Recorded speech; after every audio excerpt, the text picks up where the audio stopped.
As soon as she spoke, the rest of what she said faded away.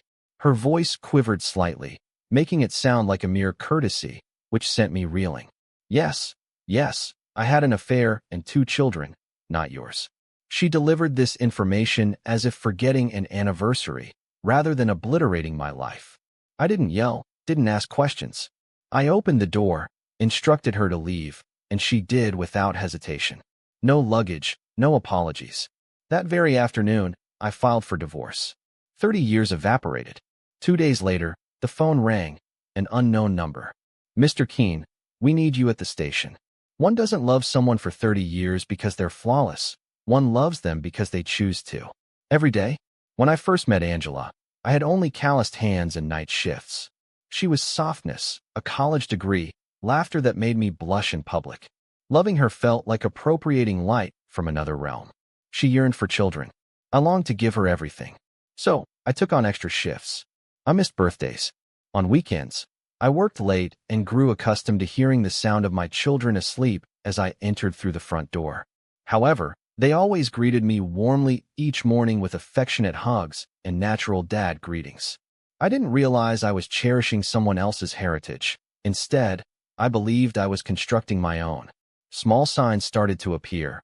Her gaze avoided mine during conversations. She laughed more at her phone than with me, and I often felt as if she wasn't truly present when we dined together. Then came the girls' weekends. The emptiness of the bed next to me. Her smile seemed unfamiliar. I found a man's watch in her car one day. She said it belonged to her non-existent brother. I chose to ignore it, because when you love someone for so long, suspicion can feel like disloyalty. Maybe I didn't want to believe it. Maybe, deep down, I already had. She revealed her infidelity on a Tuesday, a seemingly ordinary day, but filled with cruelty. She didn't shed any tears. She didn't even ask if I was all right. She spoke as if releasing a long-held secret. The affair spanned 2 years and ended with his death, which occurred many years ago. I hesitated to inform you due to the children's affection for you.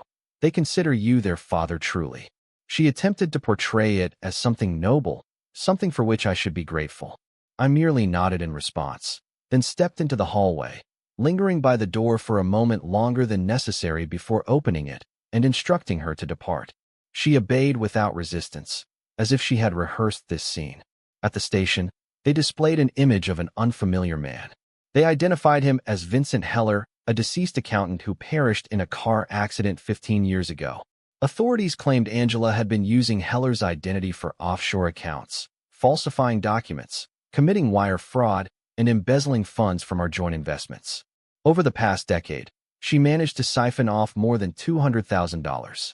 This money was hidden in shell companies and pseudonyms. Some of it was meant for the children's college savings, some for my pension. They asked if I had observed anything amiss. I had indeed. Love seemed an excuse to avert my gaze. I did not retrieve her nor vocalize in the courtroom. Calmly, I signed divorce papers and watched as she tried to offer me a ghostly smile, attempting to be remembered favorably. She lost everything. The children opted for me. Even after discovering the truth, they preferred me. Because I was the one who prepared their lunches, stood in the rain at every football game, attended their dance recitals, and taught them how to tie a tie. She pleaded leniency with the judge, expressing remorse and confusion. Yet, the court recognized her deceit. Empty-handed, she exited with only her former name, no longer fitting.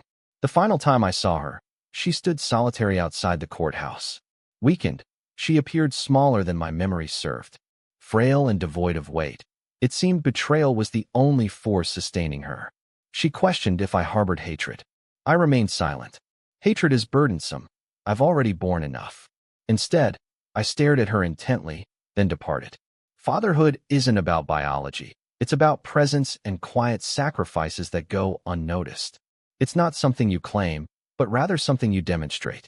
Last month, my daughter was accepted into university. She asked me to help her move in.